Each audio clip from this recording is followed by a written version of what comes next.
मिलिंद नार्वेकरांना मुख्यमंत्र्यांकडून दक्षिण मुंबईतून उमेदवारीची ऑफर। मातोश्री बाहेर पत्रकारांनी गाठल्यावर उत्तर देण्यास नार्वेकरांचा नकार। जय भवानी शब्दावरून निवडणूक आयोगाने पाठवलेली नोटीस उद्धव ठाकरेंनी धुडकावली। आम्ही जय भवानी म्हणणारच, ठाकरेंची आक्रमक भूमिका।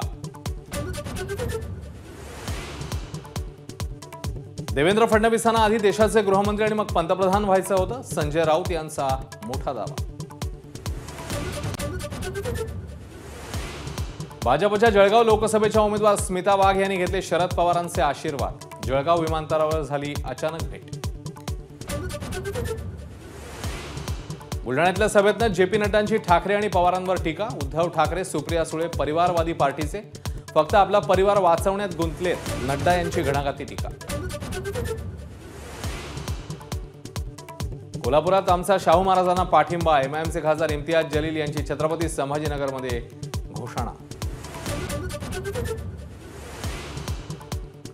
मुंबईतल्या भाजप प्रदेश कार्यालयाला लागलेली आग आटोक्यात। वेल्डिंगचं काम सुरू असताना शॉर्ट सर्किटमुळे आग लागल्याची माहिती।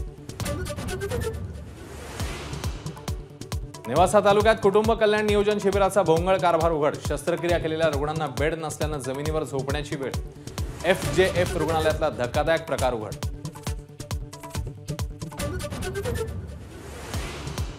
माझ्या 16,000 कोटींच्या मालमत्ता पुण्यातील 4 बिल्डरांनी अवघ्या 826 कोटींना विकत घेतल्या। ABP माझाला दिलेल्या एक्सक्लुझिव्ह मुलाखतीत DS कुलकर्णींचा गौप्यस्फोट।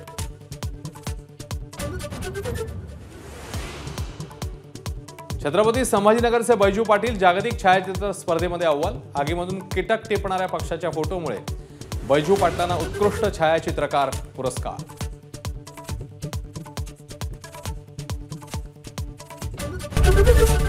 ABP माझा, उघडा डोळे बघा नीट।